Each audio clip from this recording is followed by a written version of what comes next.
All right, so I recently started doing stand-up comedy. It's been my favorite thing for the longest time. I've always wanted to do stand-up comedy. So here's my idea for this whole thing, right? Is I gotta work on this stand-up routine, but I want people to be a part of it. And I want to hear like what people think I should talk about on stage, and then we can work through how to make that funny, right? Because I want to talk about like topical things. My problem is I don't watch the news, and I don't really go on social media much. So I don't know what's going on in the world. I don't know these people, but I would love to talk about it, you know? And I want people to send me in like weird things for us to talk about on this part of the YouTube channel, and I can be like, hey, somebody sent this in, this was the craziest thing I've ever heard. And then we can do some rants on it. Maybe we go, hey, actually that's a funny bit, let's put that in stand-up, you know? Yeah. Because it can be like an open dialogue of what this stand-up could be. Because we don't really know. We don't know things. We're stupid. And we don't keep up with the world. But other people do. And I want to hear about it. I want you to go, hey, it's somebody in the audience be like, hey, you should check this out. This was a weird thing that happened this week. So I just send me anything. Send me crazy topics, and then we'll talk about it. But like today, let's talk about some of the stand-up that we did on Wednesday. And then just other random stuff, you know? So myself, Miles, we're going to talk through it, see how it goes, get some input from you guys, and we'll go from there. So one of the things that I talked about was growing up working in film and like working as a young actor and going through puberty like while I'm on camera. Like the weirdest years of my life were documented for everybody to see. And that's a weird thing to think about, you know? So like to me, when I'm doing stand-up, I'm thinking like, how can I properly explain like that is a weird thing that I went through, but also tell like funny things that happened about it. Like one of those things being like, when I was working, there was a lot of people writing Good Luck Charlie fan fictions, which was like almost like pornographic novels about the TV show that I was on. And I'm a 13-year-old boy, and that's a crazy thing to think about, you know? Because I'm on the show. And so then I go home and I read all these novels because I was so curious. And, you know, that was something I did for years, reading those things, because I was just a teenage boy, like not knowing how to comprehend those things. I don't want to get into the nitty gritty of some of the things that happened because we're on YouTube. I feel like what I realized when I was writing these stories was like, there's ways to go on different tangents about other things. That's how like somebody like a Bargatze or a Chappelle does an hour special, is because like maybe, yeah, they're telling this one big story, but they go on these like little side quests. Like I was at the gym today. I'm wearing my fraternity hoodie, my old fraternity hoodie. The guy walks by and he's like, fucking me too. And I got my headphones in and I'm like, what? And he's like, I was in that fraternity as well. It just said the letters. Like it didn't say it was at USC or anything like that. It was just letters. So this guy, this 40-year-old man, was just excited that I was in the same fraternity that he was. And then I was thinking in my head, I'm like, how can I rant about this on stage, you know? And like, where can I tie that into an act? It's like, I'm so tired of opening Instagram and seeing people in bed at like 2 o'clock in the afternoon. Fully clothed as well. That's an important piece of it. That's gross. You go home after your day and you just get in bed. So then it's like, we're talking about that, and I'm like, okay, well, how do you rant about that on stage? Making it funny and not sounding like an asshole, you know? I went through this whole idea the other day of like, Tesla drivers, I mean this genuinely, are the worst drivers in the world. Tesla drivers, you can now tell when they're doing the autopilot thing, you know? Because I learned it can't get over unless you signal, right? So you signal and then it activates it getting over. But you can tell because the car like doesn't move like a person. It moves like a computer. But we're all moving with the flow of traffic because we're all people. So 99% of the people on the road are driving the car, and then this 1% is fucking it up by just like merging over at weird times. And that just pisses me off. But then I'm like, okay, maybe that's not funny. That just might be me. You know? Because yeah, it's an electric car. It's doing good for the world or whatever. But I don't know how do you make that funny? How do you not just sound like a jerk going, I hate people who drive Teslas? I don't hate people who drive Teslas. I know a lot of great people who drive. I know a lot of great people who drive Teslas. That's the other thing. I can't not do a Donald Trump impression. Here's the thing with stand-up, and this is my mother's concern. My mom called me the other day, and she was like, I really don't want you doing stand-up. And I was like, why? And she was like, you're going to say something stupid. She's like, you're going to get the shit kicked out of you. I'm like, the shit kicked? Do you know how bad you have to mess up on stage to get the shit kicked out of you?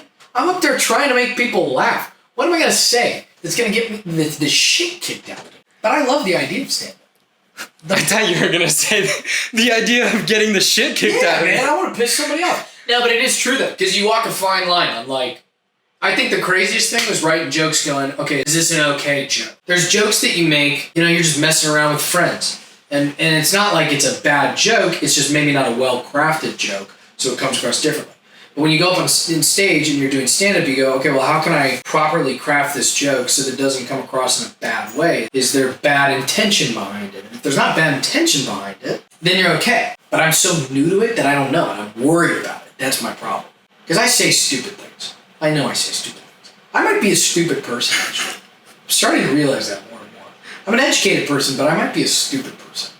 You know what I think about a lot? That reminds me. Yeah. Is how fucking stupid you are.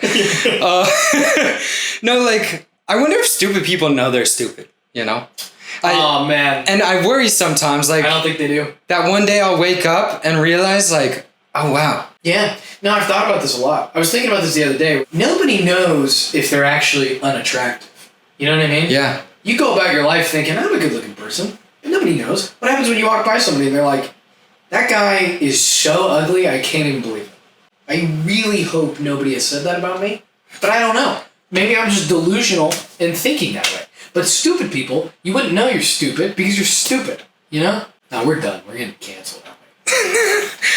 This was a one-time thing. Dude, are you stupid shaming me? Yeah. But what is stupid, Because stupid is like a spectrum. There's a large range of stupidity.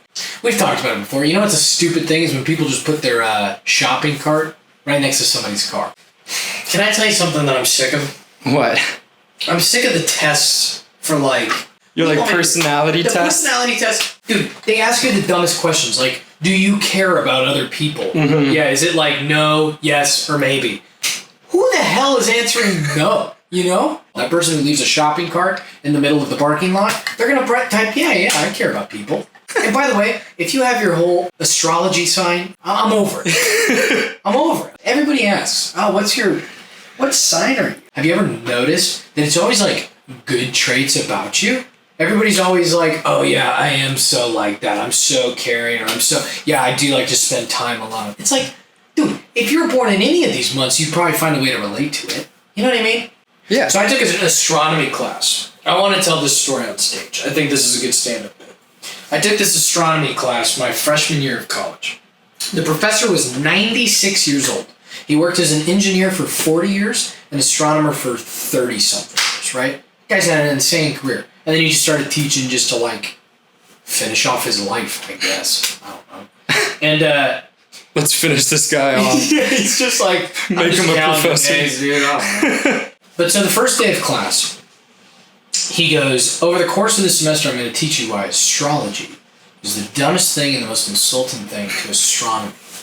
Because he had this whole scientific reason, right, of the time you were born is very different than the time this other person was born because the stars are not in the same place. We're constantly moving through space. The Earth is moving. The Earth is tilting. All of it is very different. So if you're even born in the same month, but it's 5 years later, it's not going to be the same constellation, right? So he goes, it doesn't even make any sense. And he goes, I don't know who separated these things into months, but he was like, you think constellations are there for the same set of time? Some are bigger, some are smaller. It's not the same amount of time, so it doesn't work, right? And he goes, let me ask you this. Are there any twins in this room? And so one person raises their hand. And he goes, okay, are you anything like your twin? And it's a good point, right? Because most twins are usually very different people. There's always one, they have different personalities.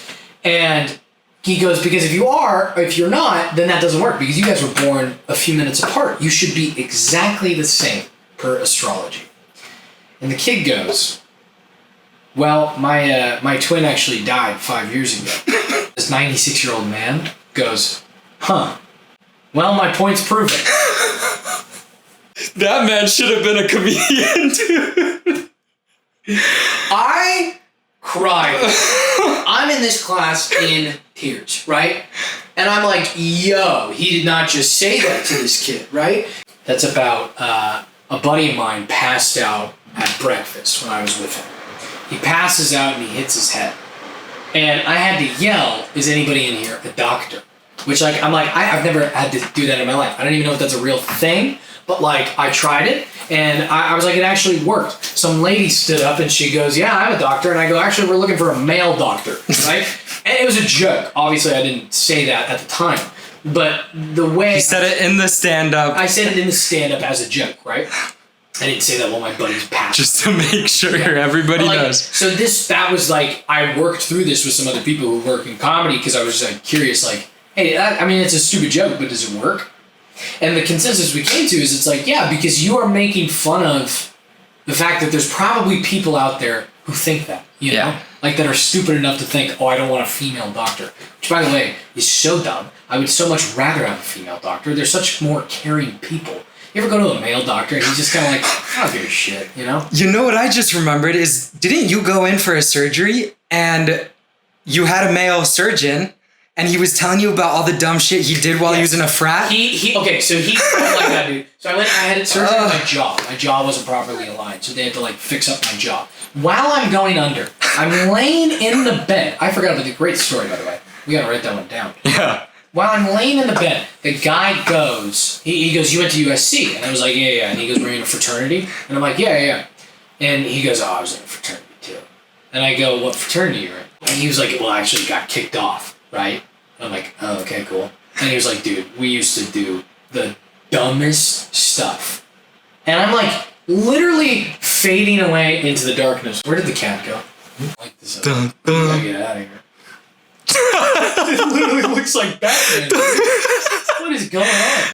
She's just watching. She won't jump on you. What if she does? Just like it's gonna be fantastic footage. It's not gonna be funny. Say hi. We're gonna cut this whole piece. So anyway, I'm going under, and I'm hearing this guy talk about how dumb he was in college. Right before he performed surgery on my face. A woman wouldn't do that. A woman would be like, yeah, you're gonna be so okay. I'm gonna take care of you. You're gonna be totally fine. Everything's okay. Let me walk you through the surgery, and I'll tell you exactly what I'm doing, and you'll be fine. Right? My point is, you can joke about that because it's not how I feel, you know? I'm trying to make people laugh. And the laugh is the shock of like, oh, that's a crazy thing to say. Obviously, that person's joking.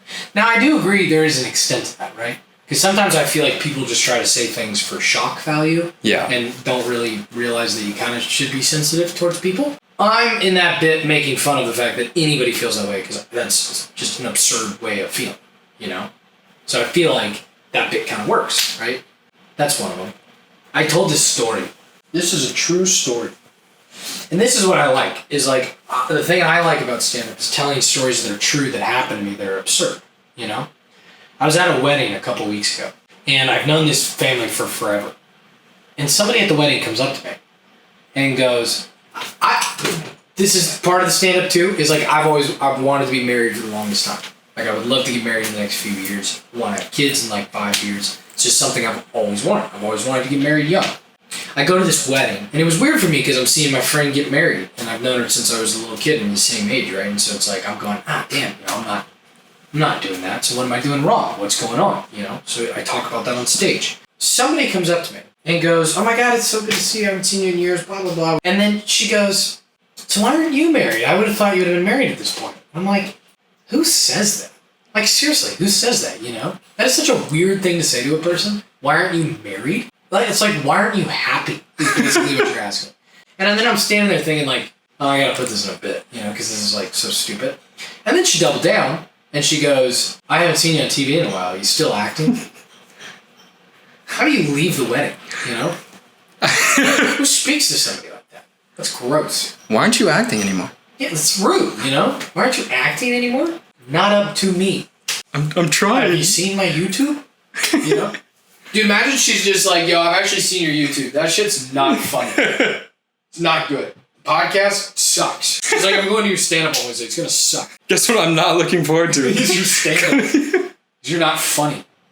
It's like, God, that is not a way to talk to somebody. I feel like one of the things that I need to be better at, just in general, I grew up in like a sheltered way, working on TV. You know, you weren't allowed to say a lot or talk about a lot in your life. And I feel like if I want to do stand-up comedy, well, I got to be more open about like stuff in like relationships, you know, dating, and like things like that. I have funny stories that I want to talk about dating, like bad dates that I've been on, or like stupid things that have happened in my relationships, you know. So ask questions. I'll expand on it the next time we do this, and we'll talk about relationships. We'll talk about stuff like that, and then we'll figure out how to work that into the stand-up, because that was actually a big portion of it. Remember, Miles was like, I talked a lot about relationships and like breakups and stuff like that, and like what that was like. So living in a 1-bedroom. Yeah. I had a bit about you live with somebody and you argue in a 1-bedroom apartment. It's kind of hilarious because you'd be like, I'll go sleep on the couch, and she can like see the couch from the bed, you know? I think it landed on stage a little more than it just did. Just stuff like that. Like I need you guys to help me expand on those topics, because I don't usually open up about those things, so maybe we can find some funny stuff together. But next time we do this, we'll start breaking down like other topics, other ideas of what we want to talk about, you know? And give us your crazy stories as well and whatnot. We'll maybe we'll rant about it, and then we'll see if we can work that into the stand-up as well. But we'll have like a stand-up night once a month or something, you know? Yeah. We'll see if this works out. But hey, thanks for watching if you made it this far, and hopefully one day you'll see a Netflix special or something like that of me just talking shit.